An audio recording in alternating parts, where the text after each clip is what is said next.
Hello, everybody. It is 8:02 p.m.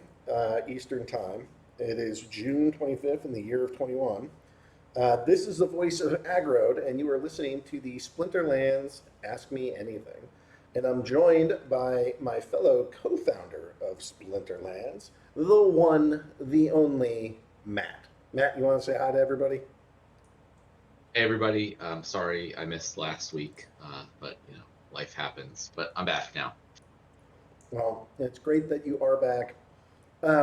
Anything you wanna start off with? I want to go through questions. I want to talk about the Twitter scandal, um, and maybe there's a couple other things that'll hit me too. But those are some of what's on my objective. Anything you wanna talk about before we get going?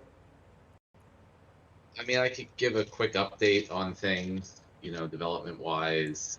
We have the rental system is in final testing, and I expect to be put live early next week. And just to be clear, that's gonna allow card rentals to happen more easily and through the Splinterlands.com website. But similar to the current, you know, card market, it'll be one card at a time and that type of stuff, and then we'll look to third party sites like Peak Monsters or Monster Market to add in a lot of the additional features where they can automatically handle rentals and price adjustments, and if someone gets a card like a rental canceled to automatically get another one and all the things like that. So initially, it'll definitely be a huge benefit to have it right available within the Splinterlands.com website, but a lot of the additional features that I know you guys are looking forward to will come after that in the other sites. Um, Other development updates: the SPS token smart contract has been completed review. We got a third party to review the work that was done. So we expect the smart contract to be released soon. It's going to be released before the airdrop starts. So there will be a time, before the airdrop starts, that players will be able to purchase the tokens on markets. Not exactly sure what markets it'll be listed on yet, but we're working on that. And the foundation funds will likely be used to provide liquidity initially, and then the airdrop process is also being worked on right now, and it's pretty involved because we have to take snapshots across not only in-game but Hive Engine, Steam Engine, Tron, Binance Smart Chain, Ethereum, and Wax. I think that's all of them. So it's going to be a little bit of work, but we still expect that to be launched in July. The land stuff is still moving forward just a little bit more slowly as we kind of finish up the SPS stuff. Cryptomancer is getting pretty close to finished up with the Guild Brawl work. And I think those are all the main things that we're like actively working on right now. So other than that, there's nothing. Nothing, not doing anything. uh, all right. Um, let's see. I want to talk Twitter. We got banned on Twitter, and as Matt said, it's a rite of passage. Um, I've been blogging for a long time, and the day that I realized that I was going to make it on initially Steam and later Hive was the day that Bernie Sanders flagged my account, because up until then nobody cared. But when you get flagged by a big account, you can confirm, oh, somebody cares about what I'm doing. This is great. And so I think that there's ways to play these things where, if we just fall face down and we all kind of get in a fetal position and get in the shower and just start crying, um, then nothing good will come of it. But if we can take this moment to organize somewhat, then I think that there's a lot of opportunity.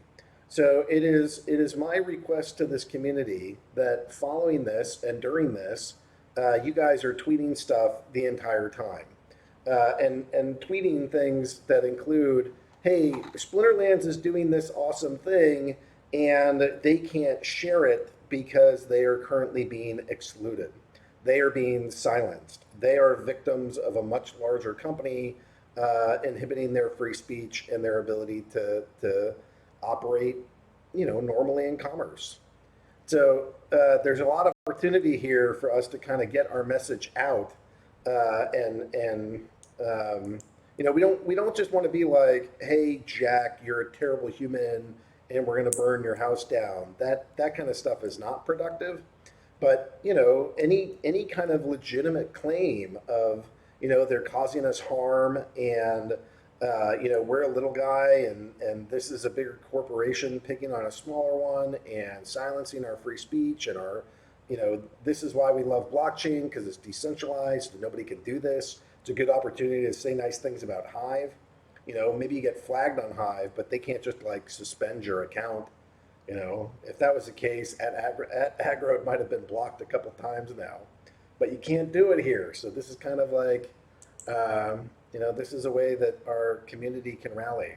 So, Matt and I are just like generally really appreciative of everybody that's here, and we mostly just try to do stuff that you guys tell us that you want.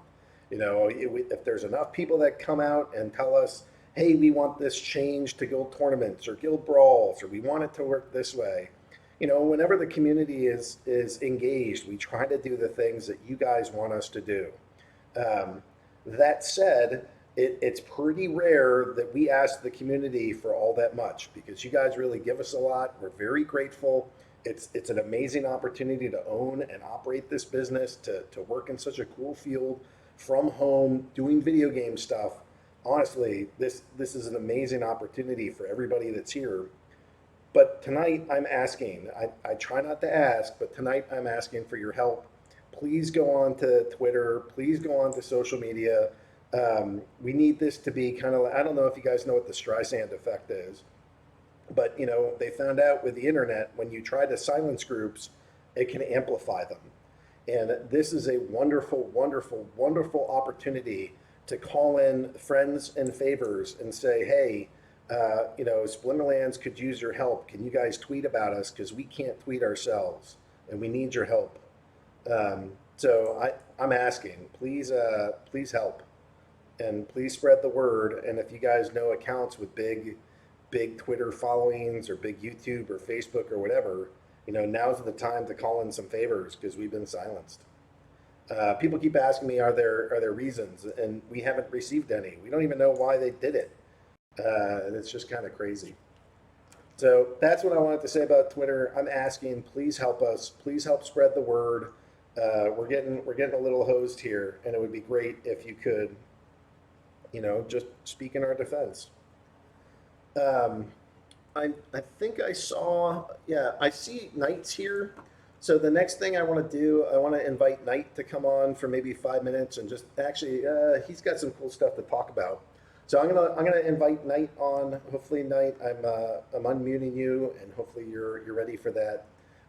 He can go tell us about what YGG is up to, and after that, then we'll go into just the questions. So if you guys want to put some questions up in here, I'll get to them right after Knight's here. So Knight, do you wanna say hi to the community again? Yeah, hey Splinterlands community. This is Knight AV from YGG. All right, can you tell me a little bit about what YGG is and what your role is there? Yeah, so well, YGG is a gaming guild, specifically focused on blockchain gaming. Our mission is to, I guess, onboard people into blockchain and NFT games, specifically play-to-earn type games, I guess, is our major focus. I actually work for YGG as a dev manager, but in my free time, I'm also kind of like the community lead working on Splinterlands community. So that's why I'm here. So what you want to tell us about any kind of new projects or new things that are going on? He says with a hint and a wink, knowing that there's stuff. Yeah. So two things. One, well, they're related. So first off, just a kind of a YGG thing. This week we announced our token sale, which is the token that kind of backs our DAO. It's kind of a very similar kind of setup to SPS. The main idea, I guess, the TLDR here is by playing different games and participating in the community, you would be effectively mining / earning tokens in the guild to I guess which would give share of some of our earnings or game specific rewards, like the details of that kind of TBD as we spin up programs in different games. Which brings me to our next thing is we're starting our first Splinterlands program. Ooh, tell me more. I'm quite excited about this. This is exciting. Yeah. So number one, first off, this is kind of a kind of a partnership with Agrod himself. What we're trying to do is we're trying to onboard, kind of mass onboard a lot of new players who may not have the capital up front to buy into Splinterlands, but are have the time, the energy, and the passion to earn into it. So we're going to be sponsoring with Agrod's help. I guess probably I think we're targeting number of hundreds of users to kind of onboard into first bronze and then possibly up to silver for the people who are most successful. I guess the details of how we'll do that, I'm going to be posting a form out there for people to express interest, and we'll be grabbing people and working them in. The rough setup there is we'd be kind of setting them up with enough to kind of play sort of competitively, and I think probably 2 splinters to start with, enough to have a little bit of an edge, but not too much of an edge. Not going to be letting bots go wild here. We're going to be watching the accounts closely. I guess that's just some general stuff there. Any thoughts there? No, I mean it's perfect. You know what? We've always liked having groups like this. We actively try to discourage bots. I guess we don't quite actively discourage them, but like we make sure, or one of the reasons why we stopped doing like a lot of free promo codes is that we saw that they ended up being in bots' hands, and we're not supporting that. So it's kind of we have like a mixed feeling about bots. It's like if they exist, there's not much we can or will do about it, but we're sure as hell not here to like make them further or stronger or whatever. So one of the criteria I had, I don't know if you guys know this, but I have a pretty good collection of Splinterlands cards that I've kept up. And so I said, look, you guys would be welcome to use this and rent this out to whatever player. I want to go help YGG and help that game, that the players that are there come here. Some of my criteria were, I really don't want this going up to like super high level stuff. I have a lot of combined cards, so maybe some of that has to be that way. But I really wanted to see lots and lots of new accounts for like bronze and silver come in. I think that'll help us. And I also offered some of the Steam Monster accounts that we got some of these cards for like airdrops and other things. And I said, all right, well, again, I really don't want to see these cards going into like Gold League or higher, and especially not the Steam Monsters one or the Splinterlands ones. But I do want to support what they're doing because they have the ability to bring on hundreds, if not thousands, of players, and that's going to help all of us. So. I said, look, let's do this, but let's just make sure that we're not like helping people kind of move beyond Silver League.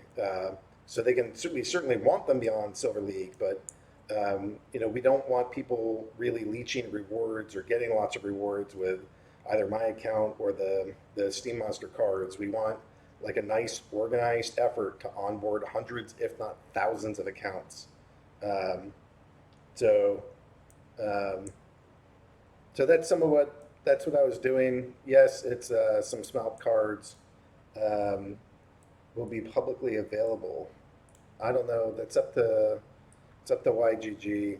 But you guys, like, it's open. If guys that are already in the Splinterlands community want to have access, do you have problems with that, Knight? I don't think so. I'm still thinking about the implications. I mean, I think I don't think having a list of our scholars available would be a problem. I mean, I think that seems reasonable. Yeah. So I think as long as there's a process in place and we apply it to everybody the same way, and we don't just let people build giant accounts with other people's cards, I think there's a lot of great opportunity here. So yeah, and I mean, we can iterate on this formula. I mean, there's nothing set in stone here. Nobody's forcing us to do this thing together. If it's not working, we can change it. We can revoke it. We're going to be doing our best to do it responsibly, though. I mean, I'm a big asset holder in Splinterlands. I don't want to see my assets devalued. by like basically free assets being used and by people who are not requiring a sufficient return on their investment. So Yeah, I'm with you. let's see some good human interaction. Let's see a whole bunch of new players join, and let's like honestly, the very initial grind of Splinterlands can be pretty taxing and pretty hard. And I think having an organized point of contact with a guild that's established to do nothing other than this is actually going to really benefit us. And the fact that they're already so big, you know, we're coming up on 10,000 daily active accounts playing when we get to season end. I think YGG will put us over the top, and I wanted to help them do it. So um, I don't know. Hopefully, you guys will dig it. Hopefully, it helps bring a whole bunch of new players. Hopefully, it brings a whole bunch of scholars. Those scholars are the ones that like to set up accounts and play. The cards get delegated to their personal accounts, so Mhm. it's not. Do you want to explain that a little bit, just so that people Oh can hear how yeah.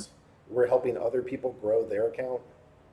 Yeah. So we'll be onboarding people in with their own spellbook situation. We then be delegating from the kind of borrowed accounts. I think I mentioned like kind of two splinters. Minimally competitive is our goal, and then kind of feeding people who are active and playing regularly and not bots, feeding them a little bit more, but with a top level of silver. After the first season or two, we would be assessing a nominal fee, which I think actually goes back to aggro. Really, it's enough to incentivize them to play and not just sit there and but not enough to actually like remove the incentive to earn. And it's a flat fee. I think something like 1-2,000 DEC tops kind of thing. Enough to be noticeable, but you should be able to surpass that with seasonal daily and ranked play. I didn't realize Um, that was going to me. You guys are welcome to keep that. I'm not. oh well, I Yeah. mean, maybe we'll just we'll feed it back Well, into the program or well, something. yeah. We'll How we'll about figure it that? out. Go buy cards Yeah, on the market.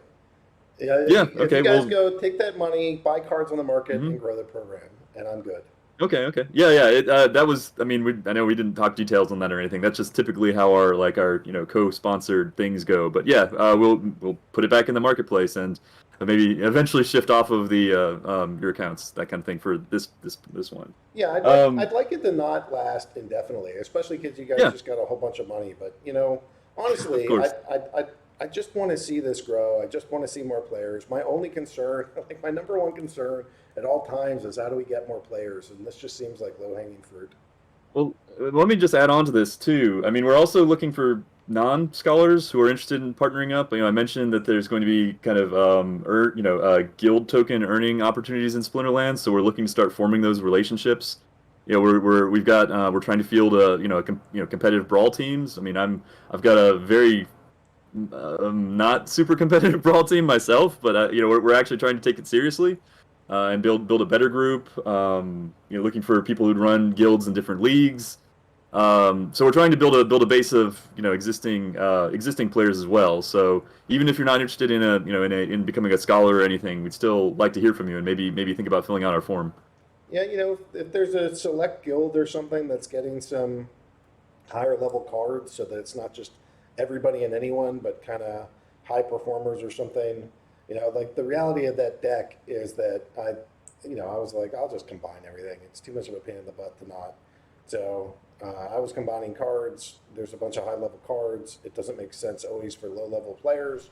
So getting, if there's like a guild's worth where they're getting like bigger card delegations, um, No, well, that could work. just to be clear, I mean, I believe there needs to be a firewall here. Like this collection is going to scholars who are, who want to help grow into the game. I mean, if we're going to field an esports team, it's going to be on the assets of the players or our guild's assets. Like, I think that's a pretty important line to take. So, Perfect. just to be clear there. No, that's good. All right. Well, personally, I'm excited. I just want to see all these players come, and I feel like this is a way to manage this account in a way that, more and more people will be here. Hopefully, we'll give it a shot. Hopefully, the new player base is something that is highly beneficial to the overall ecosystem of the game. That there's more game liquidity, there's more card liquidity, there's more market activity. I expect all these things. So. Um, Anyways, yeah. Hopefully that's the way that this thing goes. Anything else you want to add for tonight, Nate? No, just I'll make sure we post the form. We'll probably post it minimally in Splinterlands and then more significantly over in YGG Discord. But feel free to that or continue directing them our way. Discord wise when if you've got inquiries that make sense. Yeah, I should get the bot to have a command that links to the form, so that when people ask us, you could just say, go put in, $ YGG, and it'll punch you to the form. That's a really good idea. Yeah. Yeah. All right. Well, Knight, I'm excited for this. Hopefully, this will help both communities, and we'll take it from here, see how it goes, and hopefully the market benefits. Yeah. Again, thanks so much for I guess your personal sponsorship, but also to your community for welcoming us. I mean, the response is definitely heating up. That's why I knew we had to have something this week, and why we're getting this moving quickly. Awesome. All right. Thank you, Knight. Glad to have you here, and it's just great to have YGG engaged. All right. So I'm going to go scroll up, and I'm going to go start answering questions. Carrie pointed me to the top. So I'm going back to 1:29 a.m. on June 25th. So question for the 625 AMA, will all plots require summoners and land expansion? And if so, will a water summoner be needed for a water-based land type and a fire summoner needed for a fire-based land type? Will plots still provide some benefit if they're not equipped with summoners or monsters to work them?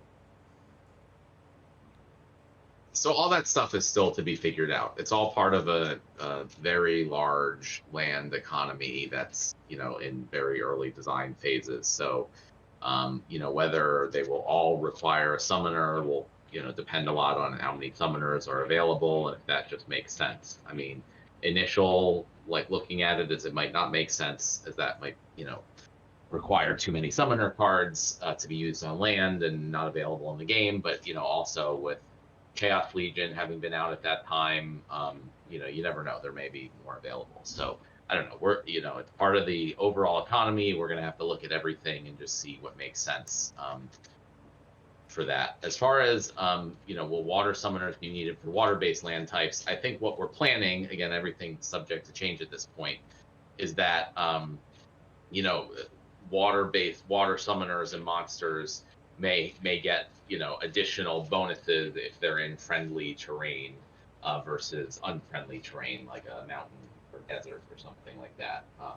But it'll still be possible to use any Splinter card on any type of land, but they may be more or less productive if it's land suited to them. Yeah, and keep in mind there's 14 types of land and 6 splinters, so it can't be 1-to-1.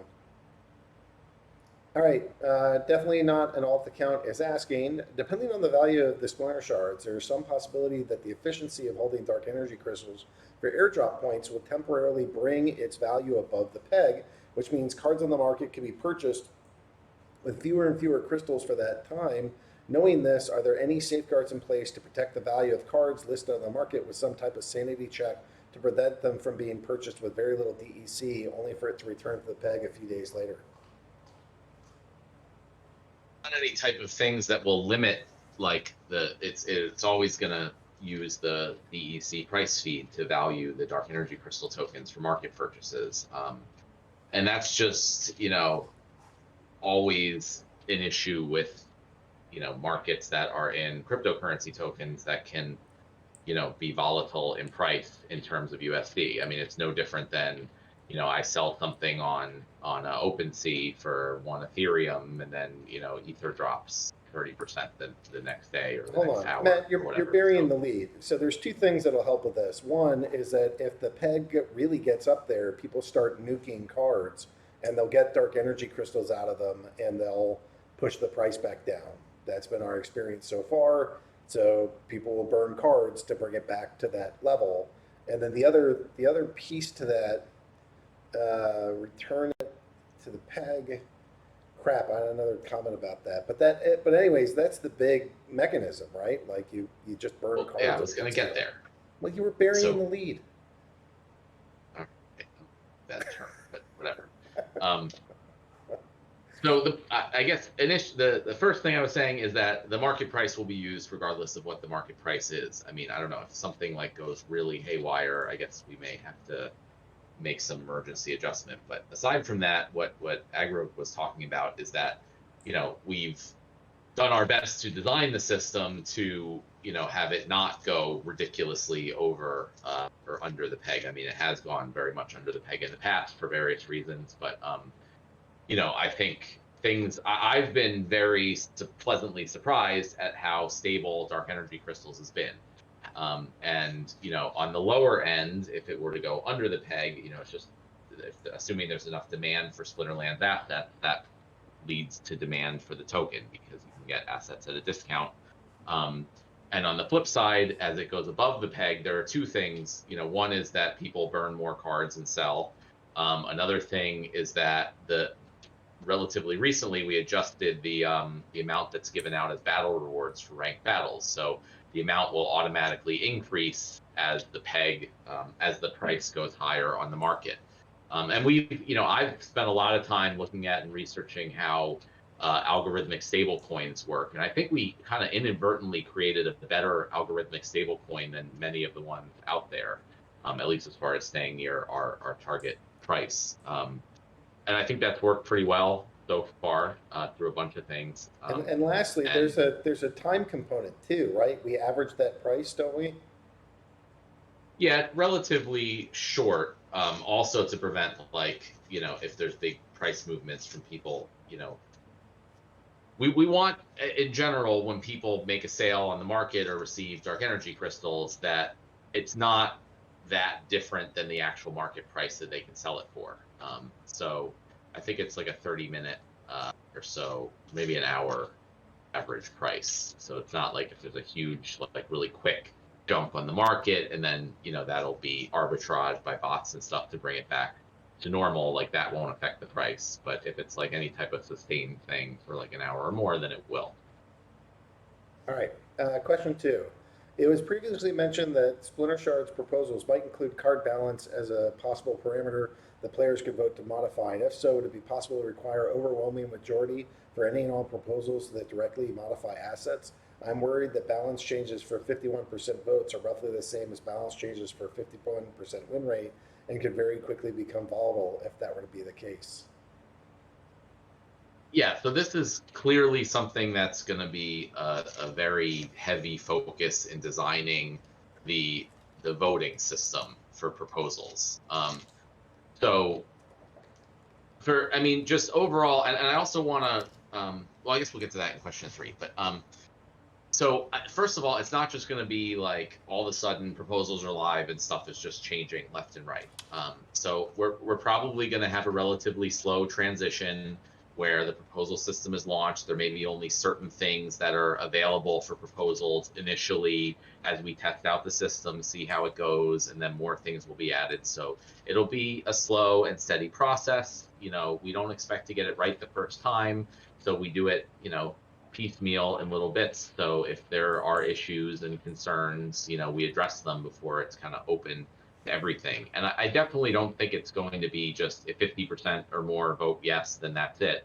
It's probably going to be some type of for or against type thing. So, if the majority vote for it, but there's also a very large amount that are against it, there has to be some some specific amount more that are for it than against it. And we're not just going to make this up. There's a bunch of standard DAO voting systems that have worked pretty well for a lot of other projects that we're just going to try to copy and, take the good things and change what we want. So it's not just going to be something where all of a sudden, if 51% of SPS votes to, just do all this stuff, it's just going to all of a sudden happen. It's going to be, I think in general, what we want, one of the biggest values of something like Bitcoin is the fact that it's very difficult to make changes. There's not just changes happening left and right and people don't know what's going on. You have to really kind of have overwhelming support for it. And I'd like to have something similar here, where it's not just all these changes happening on whims all over the place, but it's really things that there's just overwhelmingly the community is for and simultaneously not strongly against.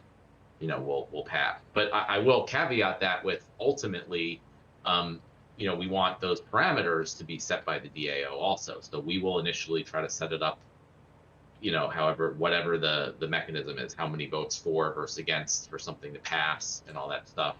We'll set that up initially, but then, players can submit proposals also to change how that works. And, if they pass with the current rules, then that will be updated. And then final question, can Agrid and Matt please vote on things in addition to everyone else so that I can sleep at night? I mean, we'll get There was a question above that, but oh, all right. yes, we will vote with our stake,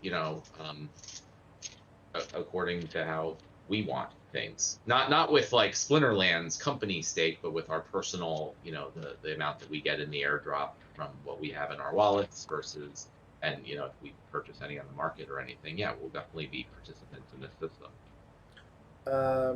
Would it be possible to compile all changes made by perimeter proposals into a delayed patch or update that does not take place immediately after it's accepted, so that some type of patch notes can be made or generated with all the changes for that week, month, etc.? Yeah, and so Chance the Guy also responded to that, which I also want to respond and clarify because it's not entirely correct. So, yes, the idea is that once a proposal passes, changes will not be immediate. There will be some set amount of time before they go live, so players can see, okay, XYZ proposal passed, and we'll go live on this specified date and time, and adjust accordingly.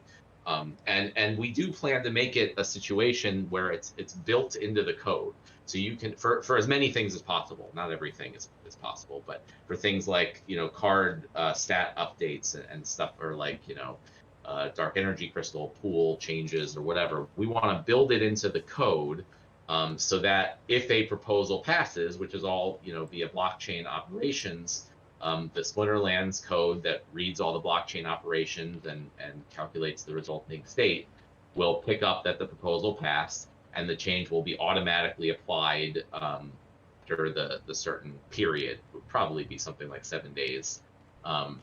So it won't require any input at all from the Splinterlands development team for as many things as possible. So it'll just be submitted as a proposal with the the code that's needed to make the change, or to instruct the system how to make the change on its own, and then it'll just automatically happen. So no Splinterlands developers will be required.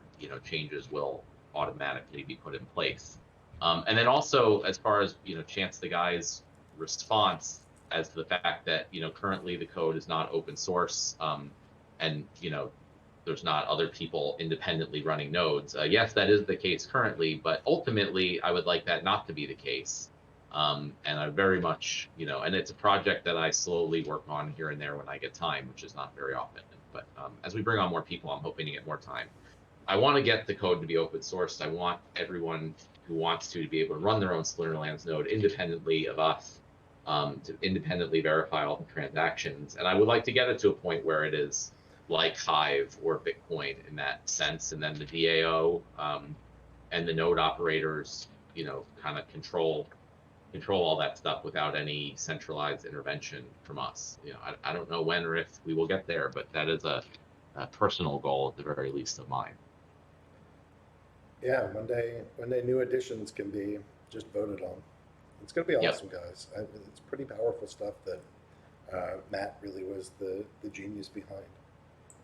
All right, Nardian is asking, does the planned addition of ranked play for modern card editions only mean the dark energy reward pool for ranked play doubles, or will it be split between the wild and the modern sets?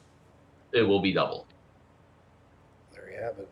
All right, why can't we exchange in-game credits for DEC? It would be so much easier than using multiple exchanges to get fiat into DEC.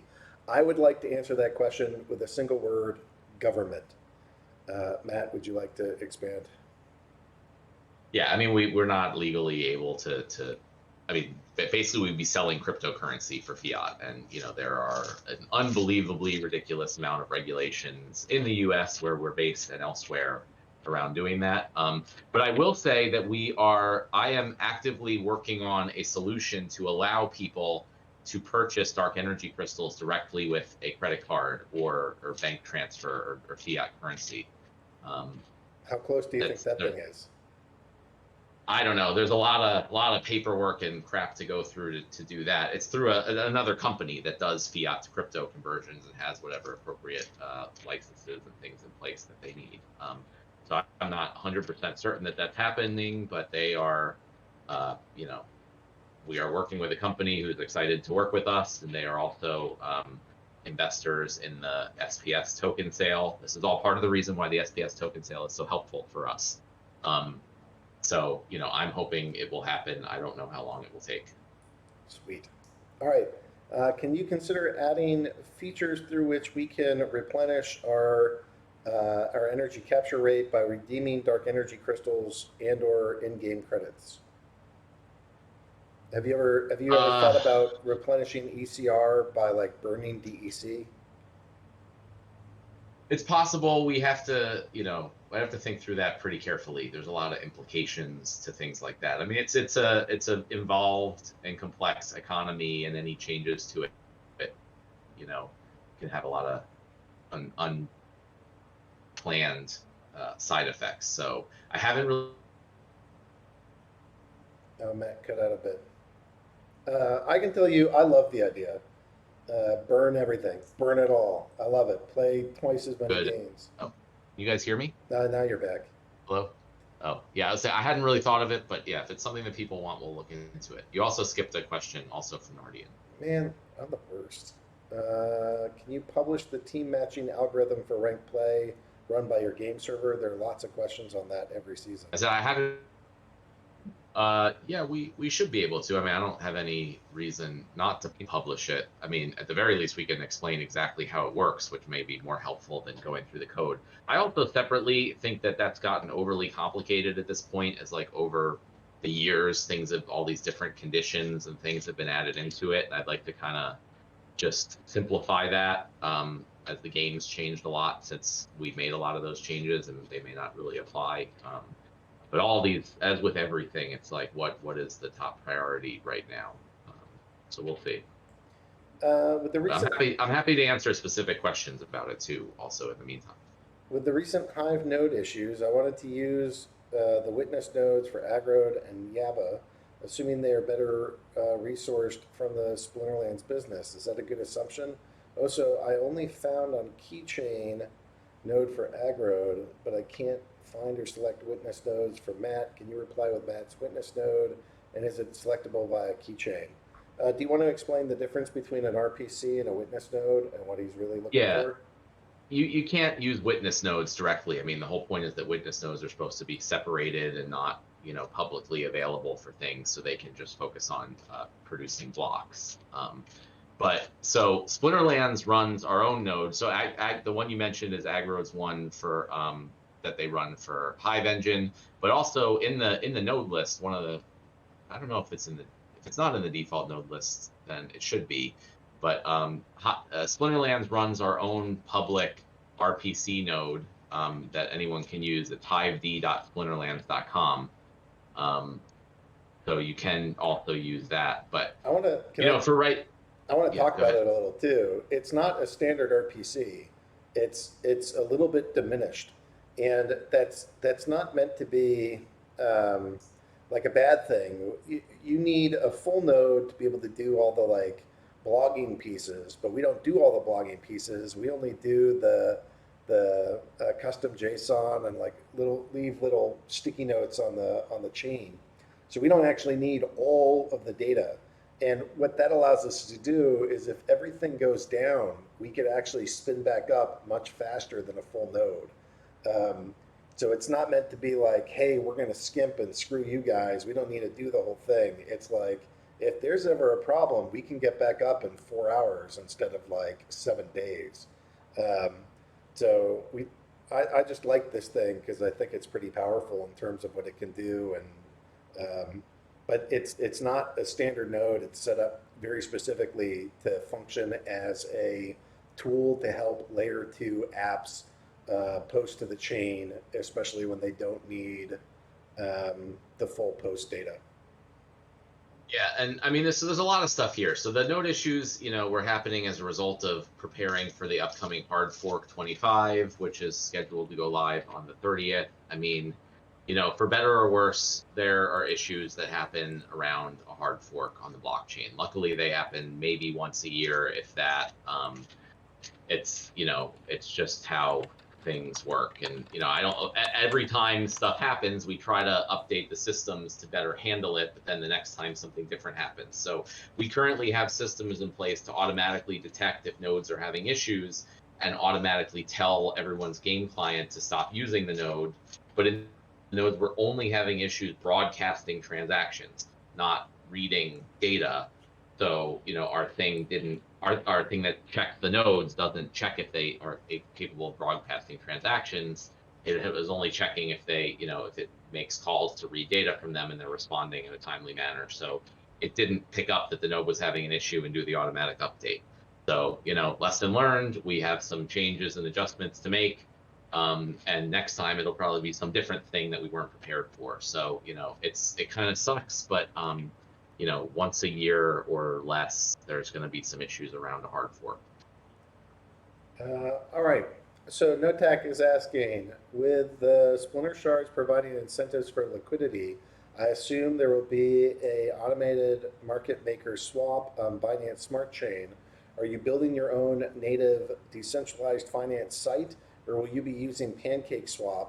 And if you are, do you plan on providing Splinter shards rewards for dark energy crystal liquidity as well? We'll be making a pool on PancakeSwap, and anyone's allowed. It can make a pool just like you can on Uniswap. It's a decentralized platform, so we don't need any permission from them or anything to do that. But then, it will need to be, for most people to be able to use it. It'll need to be available on some website, like the PancakeSwap website.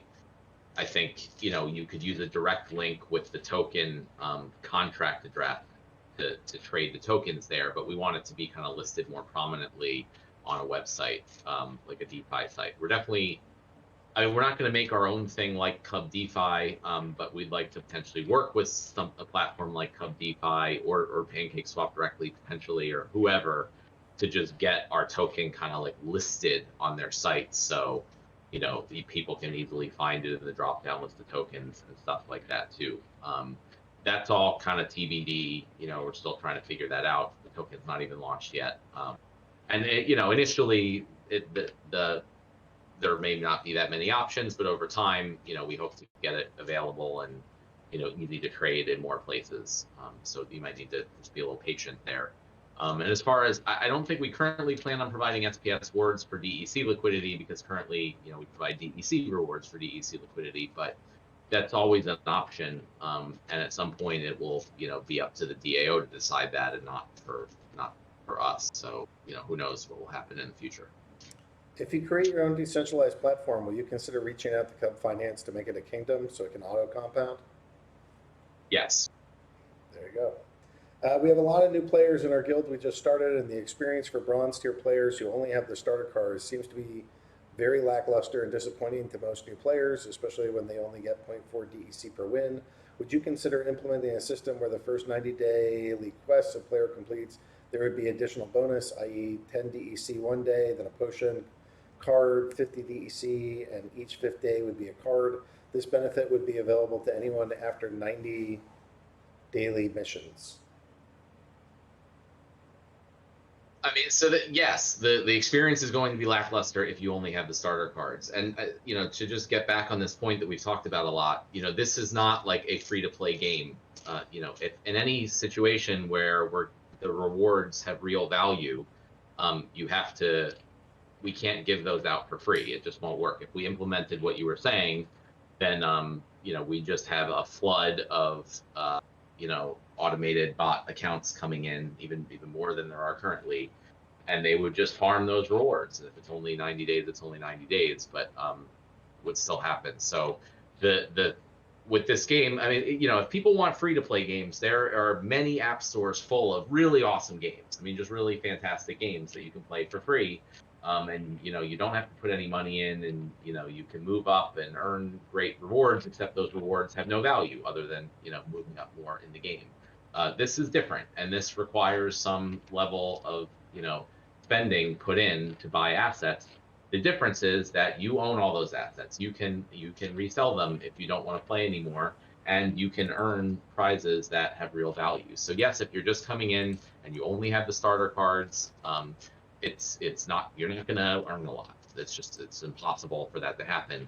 But also, I hope that with the rental system that we're releasing early next week, and then that third-party sites will hopefully improve upon, I'm hoping it will be much easier for players to get better decks of cards together for a lot less money for renting. So it'll, if you don't want to put in hundreds of dollars or however much you need to buy higher level cards, you can rent them for much cheaper. You can have a much higher win rate. You can move up. You can earn more to pay off, your rentals and more. So that's something we do want to improve, but we want to improve it via something like the rental system rather than just giving out more to people who just have the starter set.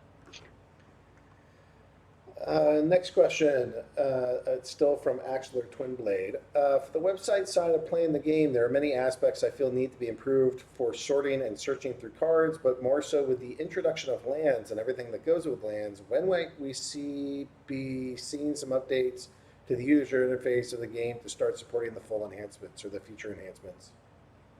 I mean, we'll start to be seeing the land stuff initially pretty soon when we release the ability to claim the region, to claim the or redeem the claims for the actual land plots. So we'll need the whole filtering and system and markets to view and sell land then. But in general, I'd say whatever feedback or improvements you'd like to see, I'd say send them to Nate. He's our designer, and he kind of does the designs and gets them in. Then, well, otherwise everything just comes to me. So now send your ideas for design things. I love it. You feel there's more sorting and searching options that need to be done, like UI, UX design stuff.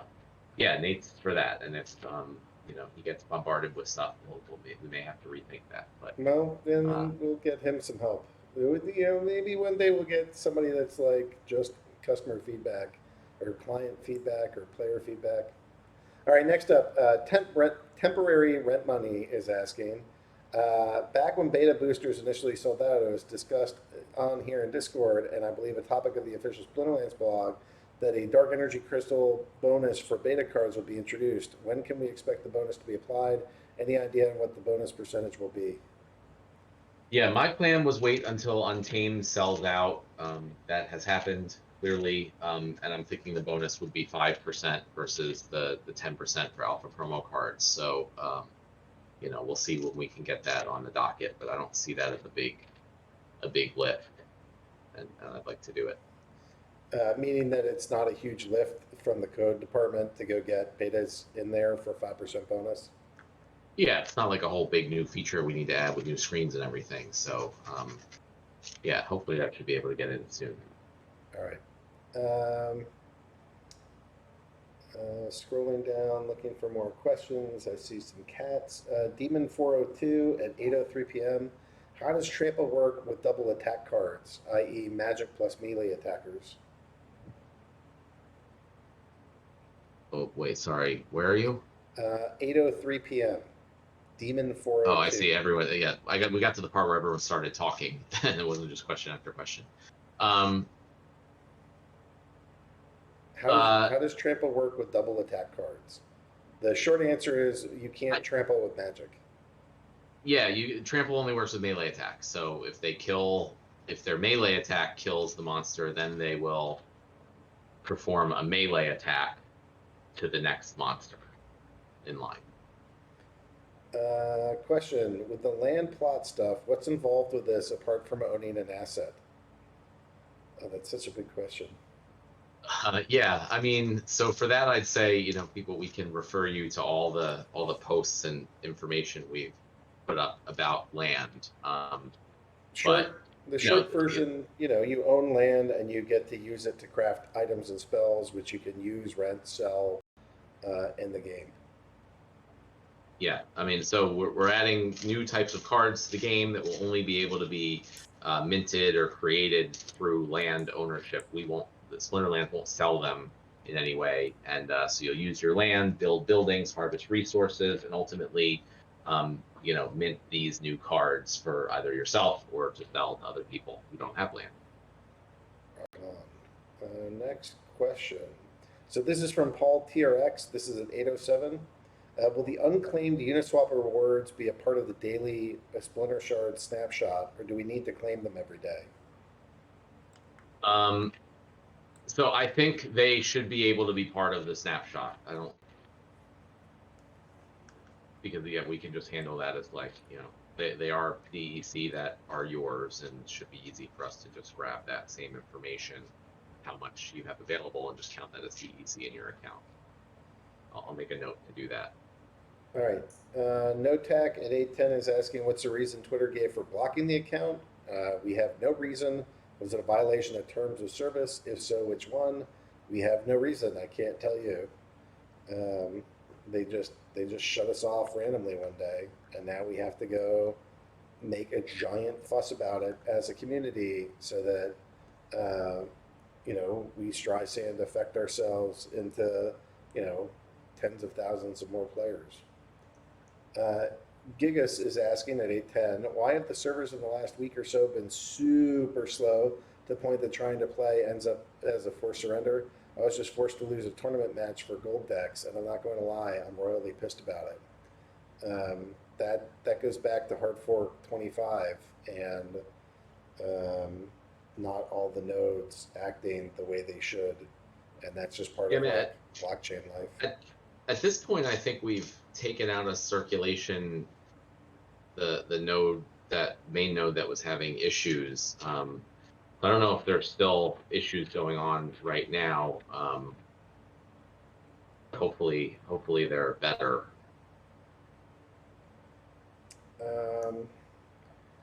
Jig Strike is reminding us that we do still have the Steam Monsters Twitter account, so maybe we log back into that. But we're not. I don't know. We should stick with Splinterlands because that just confuses the brand. Question: do I have permission to share an image? Yeah, I don't stop people from sharing images, Kira, as long as it's child friendly. We're hoping that Leah does come back. No, you didn't miss a Twitter talk. So are a lot of the YGG cards actually SMALP account cards? They could be. We're going to see what they bring on their own, but yes, they're using SMALP cards. I think you talked about all the YGG stuff when we were talking with Knight.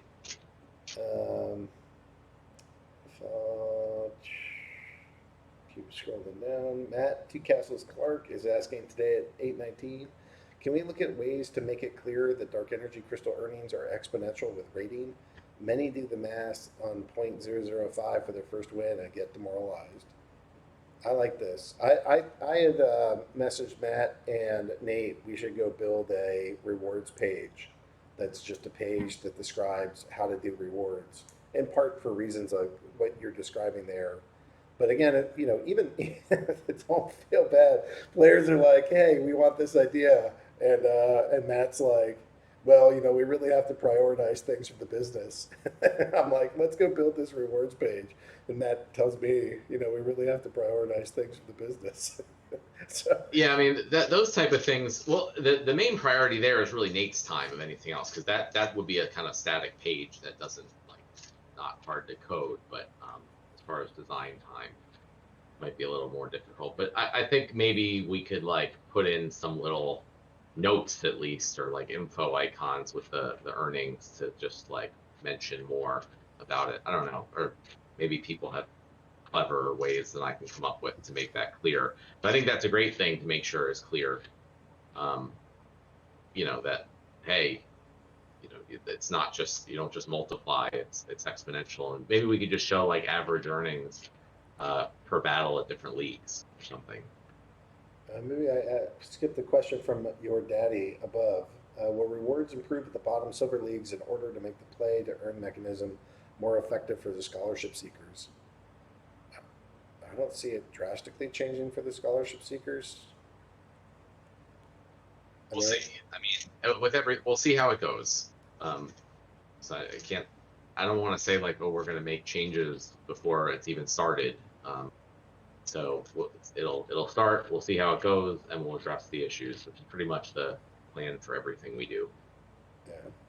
I mean, you're just not going to win $10,000 playing this game by investing five. I don't care how good of a player you are. That's just not how this thing works. So, you know, you gotta figure it out. You'll have to rent some cards on your own. You know, YGG is more about helping people get kickstarted here rather than like, you know, they'll have like their guild, which is like pro awesome people, but for the general scholars program, it's not meant to be like here's $500 a week so that you can live. You know, it's meant to be different. I should mention that rewards are going to improve at Yeah. every league, because of SPS, and there would be just additional rewards added. So that has nothing to do with the scholarship or YGG, but we hope that the rewards will improve across the entire game. Yeah, because not so there's going to be like the modern format, and then we're going to double it to the wild format, and then the SPS is on top of that. And depending on how the price of SPS goes, you know, we could be anywhere from, you know, triple to quintuple our current rewards. And if you guys moon the crap out of the SPS token, then it could be much higher than that.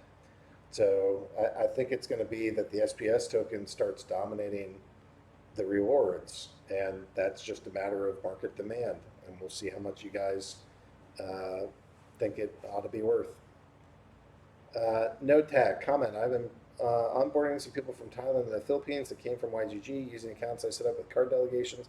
I had some success. One thing I found, introducing them to hide blogging is also worthwhile too, and it's symbiotic relationship with Splinterlands. Yes, and if you tie it with the tribes so that you're doing Splinter Talk or Leo Finance or other things, you can even make those rewards even bigger. So definitely a good thing to be doing. And maybe if you have like your above that. Sorry, finish. well, if you have like a leagues, or if you have teams, or if you have your social media on YouTube channels, like just put this stuff everywhere and anywhere. And then Dave Miss Gigas asking, how much longer before Chaos Legion?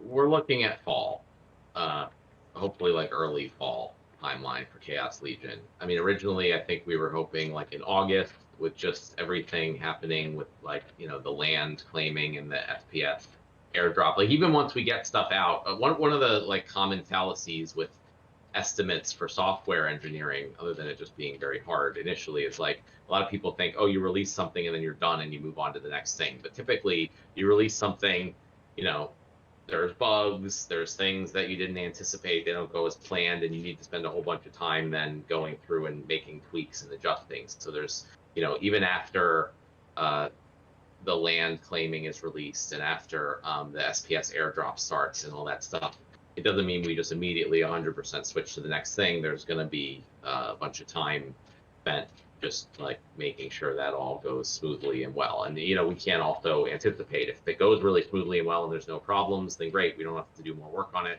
If there are more problems and things that come up, we might have to spend more time on it. So it's really hard to say when Chaos Legion exactly for those reasons, but I would target early fall for that.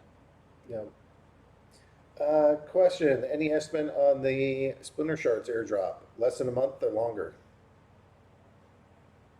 Kind of the same thing that I just said, but still, I have no reason to believe it won't be starting in July. I would guess just that it won't be like very early July, but we'll see.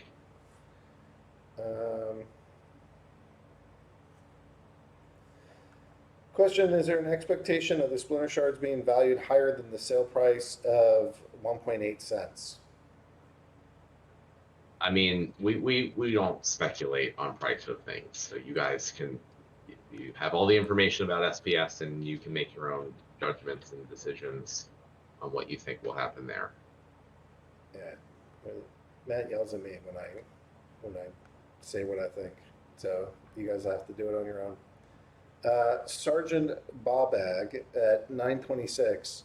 For the devs and programmers that created the game, is there a calculation which was done on how hard and hours played to achieve the same status as a person who spent to achieve their assets? And a person buys a Zaku, they can crush bronze, but a random person can struggle for hours lots of bronze people are trying to lease or are renting to move up, I should say, well, how is the game calculated so it doesn't wreck players and not buyers?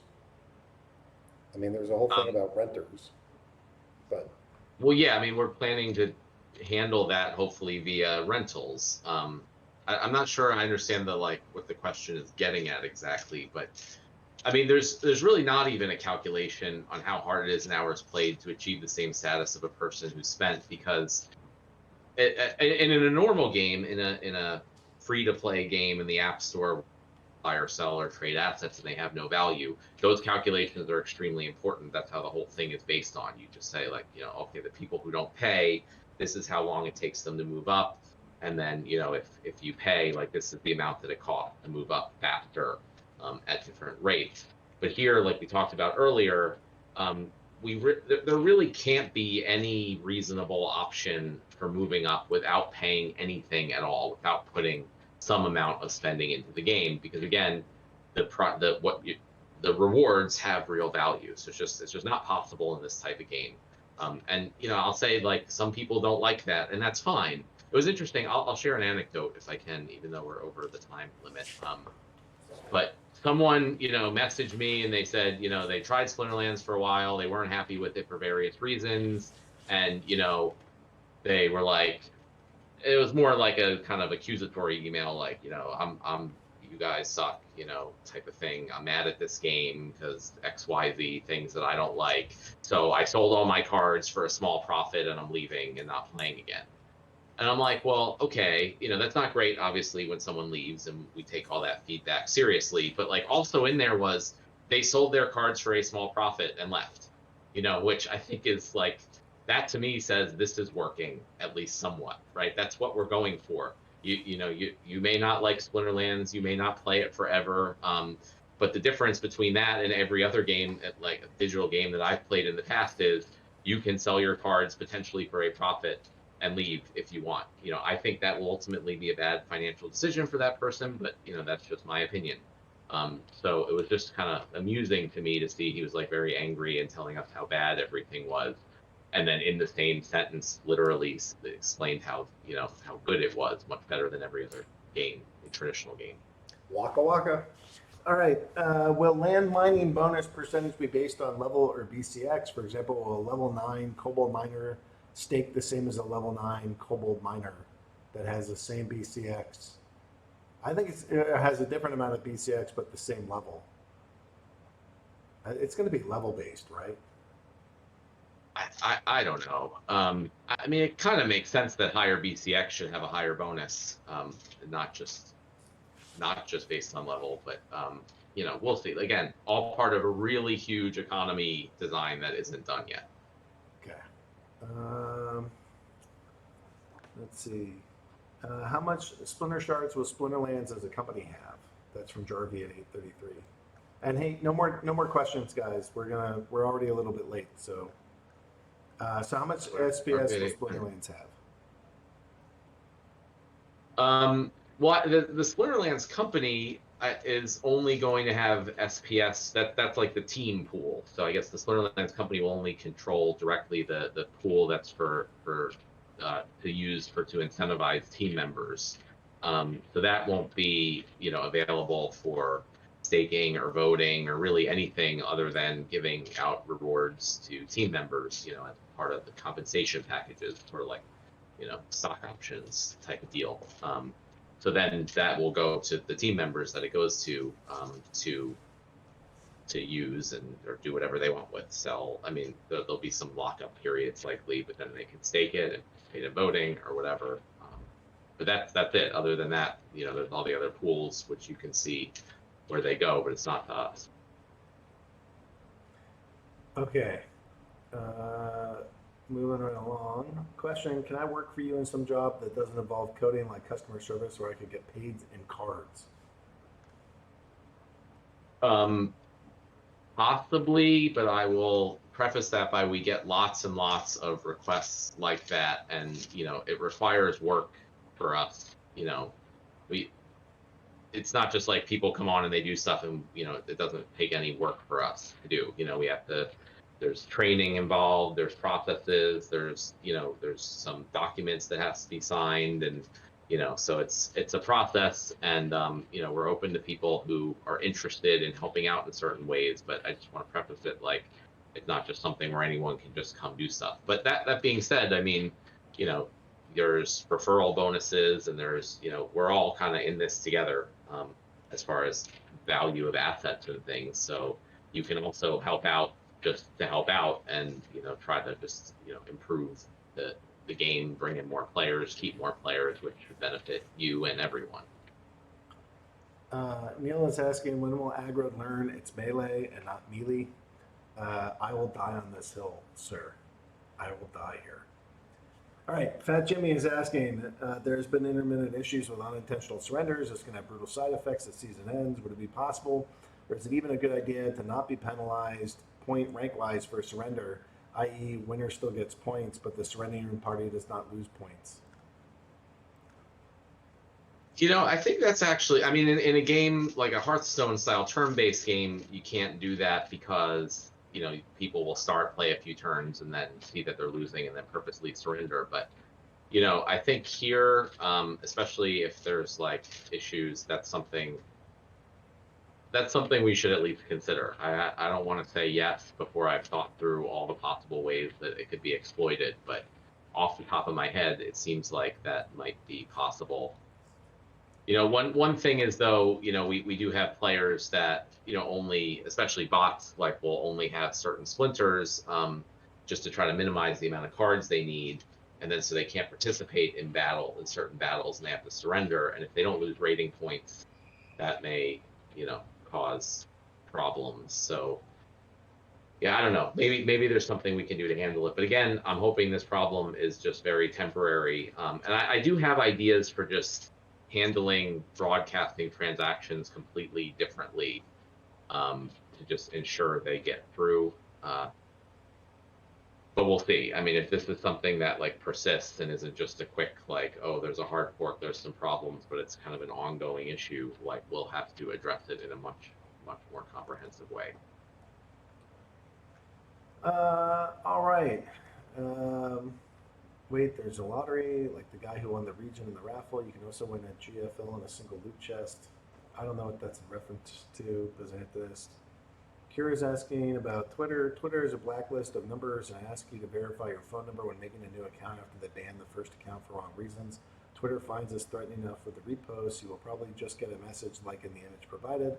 I posted footage Twitter wrongfully decided to take down and received permanent ban shortly after. Email date for permanent ban and an image was only 3 days after what they banned me for, if that gives you an idea. Just presenting this warning in case people question why support on Twitter for Splinterlands would die down when it's just Twitter barricading others outside of their platform permanently. This is why I've not been able to support there. Yeah, I mean, centralized companies are going to centralize.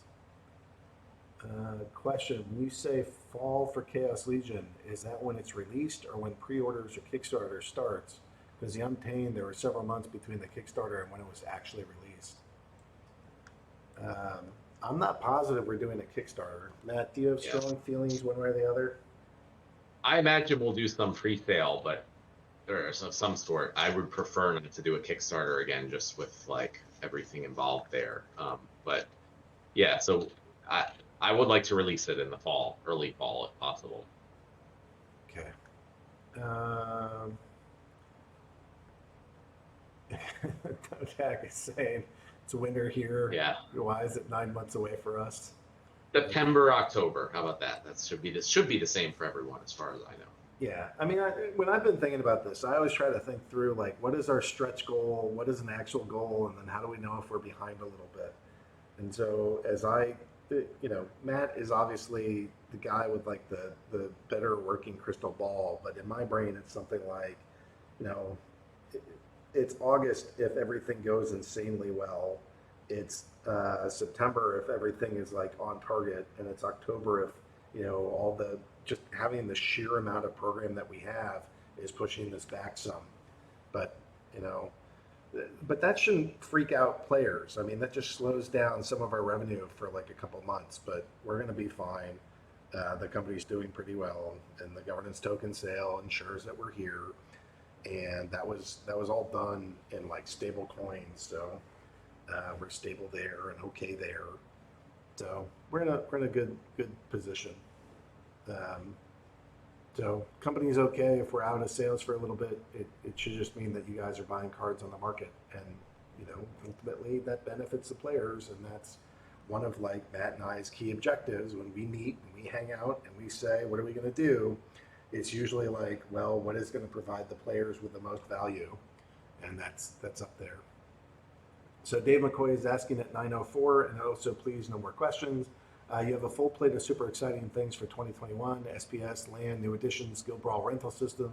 While all this is fantastic, can you please let us know how you plan on getting it all done this year? In other words, have you hired new programmers or have you cloned Matt? Do you want to talk about our latest hire? Yeah, I don't know if we want to talk about that publicly yet. I haven't talked to him about that, but yes, I mean, we have hired many new people. So Cryptomancer, who's not a new hire, but he's working on Guild Brawl. I am not working on Guild Brawl. I'm working on the rental system. Someone else is working on FPS. Someone else is working on land. Melon Man is taking the lead on the land, at least the front end design part of that. Call Me Tim is kind of like taking a more management role of all of this, so I also don't have to do that as much, and he's making a lot of more back-end updates, just make it easier to do all this stuff at the same time. No one has started working on the new edition yet, but we'll get to that soon. So yes, we've brought on like, I don't know, 3 or 4 more people this year just in development alone, and still potentially bringing on more.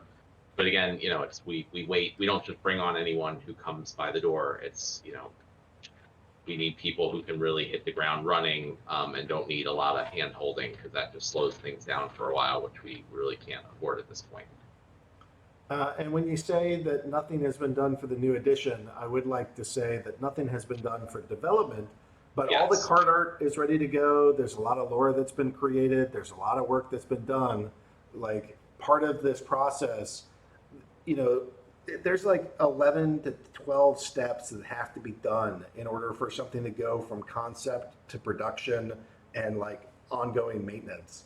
So, by the time that it even gets to Matt, there's typically, hours of work that have been done in advance. Here's all this art. Here's all this stuff. Here's everything you need to start slapping the stuff together with code.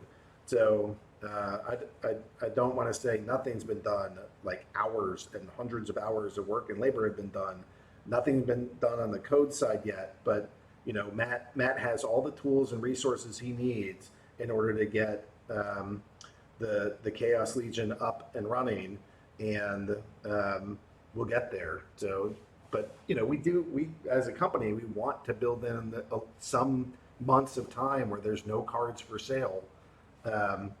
And then when we get there, hopefully everybody's hungry and excited.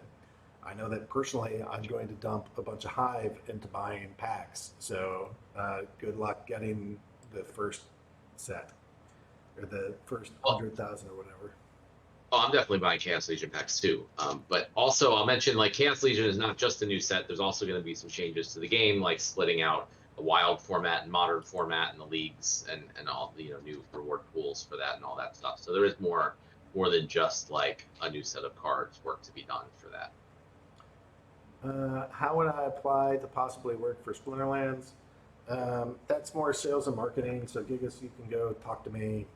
Not wait till next week. Splinterlands owns a ton of decks, so won't they get it from that or their packs that they have set aside? We don't really have a lot of packs set aside. Yeah, no, I mean, so all the Splinterlands owned accounts are not going to be included in the airdrop, sort of like we're not included, in liquidity rewards and stuff like that. So no, any assets that we hold for whatever purposes for the company, that's not going to be at all included in the airdrop.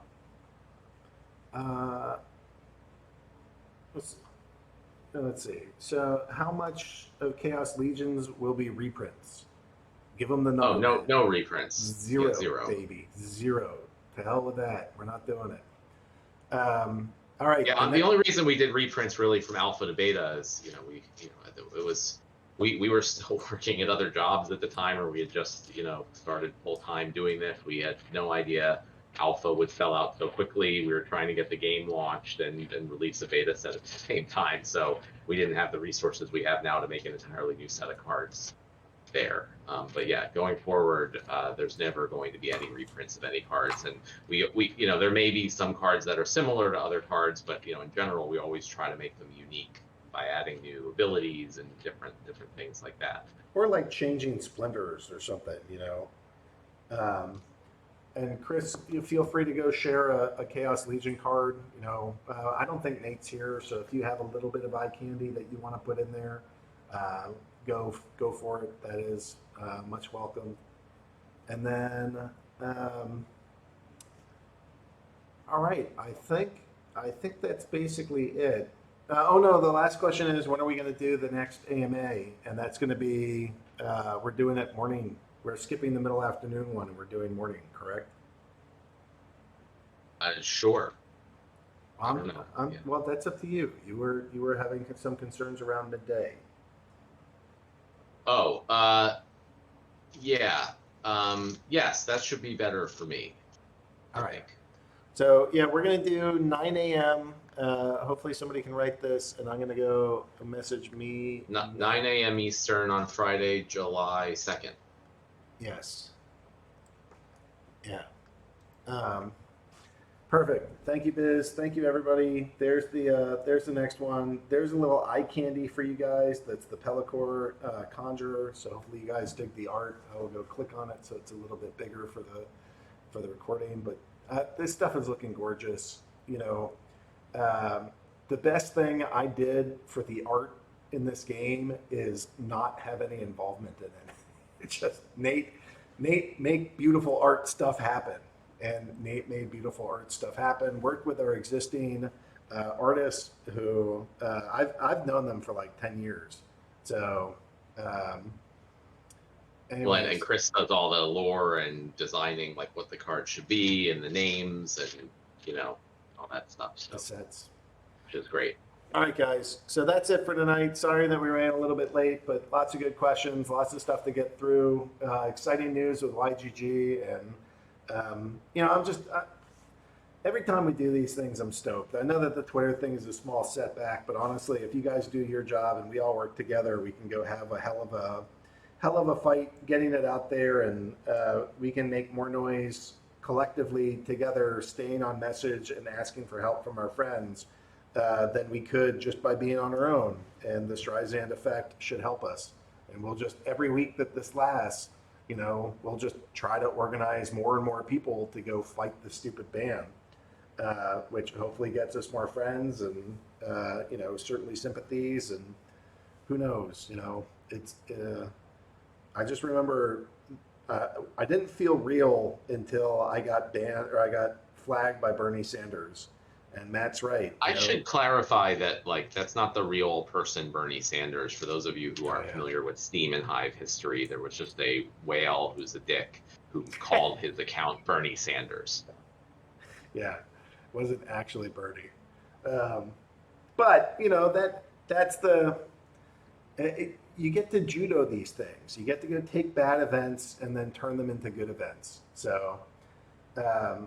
anyways, I just wanted to say thank you to this community. Thank you to YGG. Thank you to the team members that are putting in countless hours, helping make this game better and better.